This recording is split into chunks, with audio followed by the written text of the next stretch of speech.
Okay, so now you're really aware of the hundreds of times a day that we are exposed to toxins, even in our own home.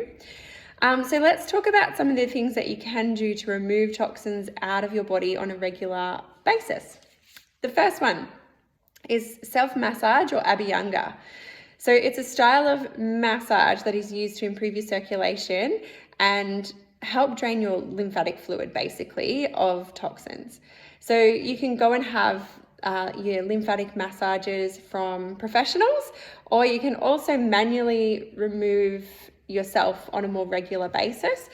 And to do that, you can use a specific herbal essential oil, or you can use an organic cold pressed sesame seed oil.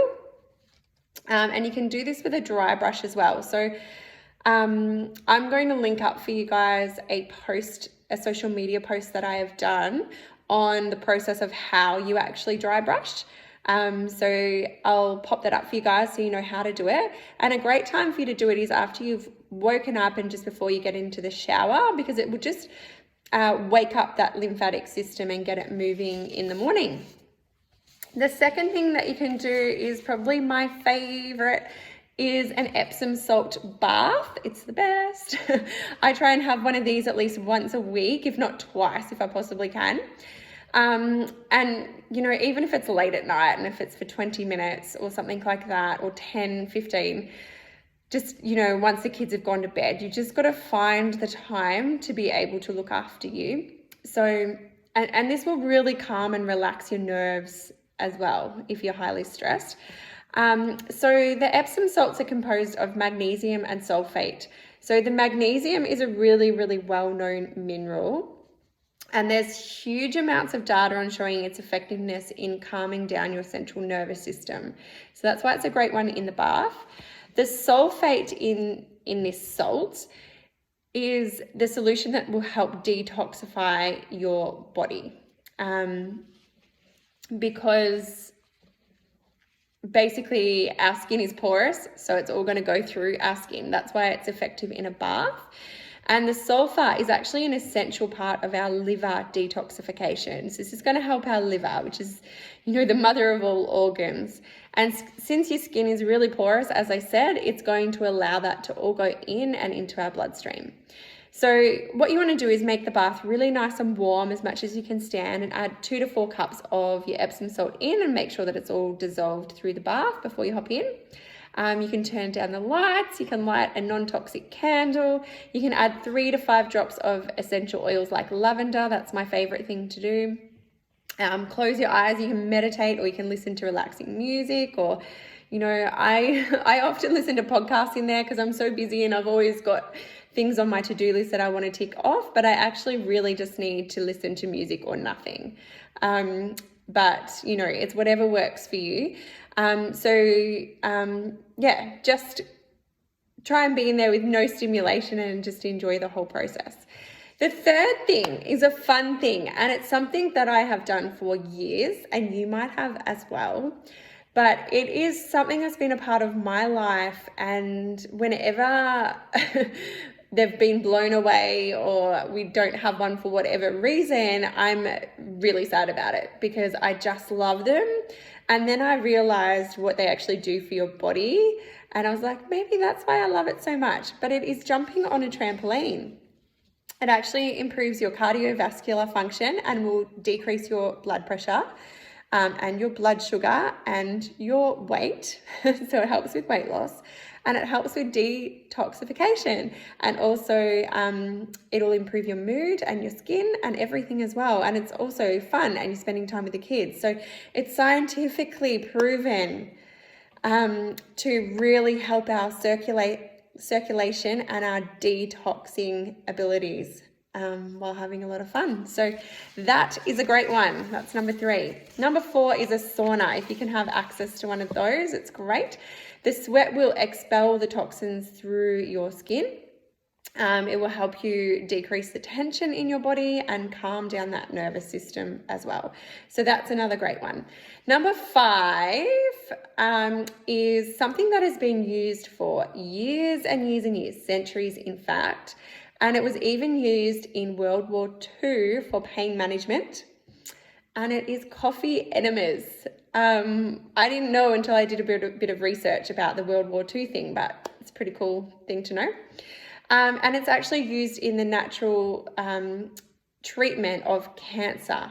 So in all of the natural treatment centers, they'll often use coffee enemas because it's actually renowned to boost your body's most powerful cancer-fighting antioxidant, which is produced in your liver. So by having a coffee enema, you're helping to enhance how your liver is working to naturally detoxify your body. So that's really cool too. Coffee enema. Never tried one, but the person that trained me with my health course, he does them quite regularly. So I might even have to look into that a little bit more, I think. Number 6 is a functional medicine detox. So this isn't just a detox that you hear on the internet or anything like that. You need to have a professional one, a functional medicine one. My clients that go through these absolutely love them. For the first couple of days you are on liquids, but after that then you're just eating really, really clean. You can do a 7-day one.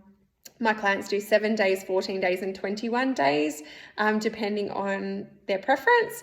Being a smaller body type, I seem to cope really well with the 7-day ones. But yeah, it's another way to detoxify. And when you're doing a proper functional medicine detox, it actually will help clean your blood and your cells. So that's doing functional medicine ones.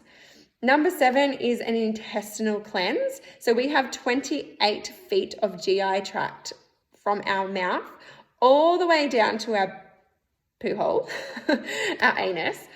So 28 feet. So that is going right around our body. And if we have things sitting in our GI tract, like built up feces, bad yeast strains, we've got extra candida in there, the bad bacteria, just things that shouldn't be fermenting in there, that's going right through our body, and it can make our GI tract a lot more permeable. So they're quite it's just like a thin piece of skin, really. So everything sort of absorbs through there, but they can become quite permeable as well, and proteins, which is proteins are bigger. And so when you start getting proteins into your blood, you start getting things like rheumatoid arthritis and just all your autoimmune sort of diseases and things like that. So it is important to do a bit of a intestinal cleanse. And the doctor that I've worked with recommends them a couple of times a year. I'm about to do my first one. I'm really excited because basically it's like a big sweep of your intestines, which is really cool. And so any die-off that you've had, if you've done any parasite protocols or anything like that to get rid of parasites and or candida, you've done that, it will just do a massive big sweep of your GI tract, which is awesome. You don't need to be at home for that. It's a sort of slower process. You'll only have a couple of bowel movements, like 2 to 3 bowel movements in the day. It's not like you're running for the toilet. So yeah, that's another way. That's number 7, an intestinal cleanse. That's a good way to detoxify your body. So there are things that we can do when we're exposed to all those toxins all the time. We can do on a regular basis to make sure that we are, emptying out our body of as much of the toxins as we possibly can. So there's avoiding them as much as we can, and there's also doing as much as we can to remove what is in our system. So I hope that's given you a bit of insight. I would love to hear which of those numbers you plan on doing for yourself on a regular basis. So we talked about the self-massage, the Abhyanga, and the what is it called? The dry brushing, and I will post that link up as well. We talked about Epsom salt baths, we talked about jumping on trampolines, we talked about saunas, coffee enemas, functional medicine detoxes, and intestinal cleanses. So that was a fair bit of information there, but pick which one, and I'd love to hear which one that you are going to go for to help your body.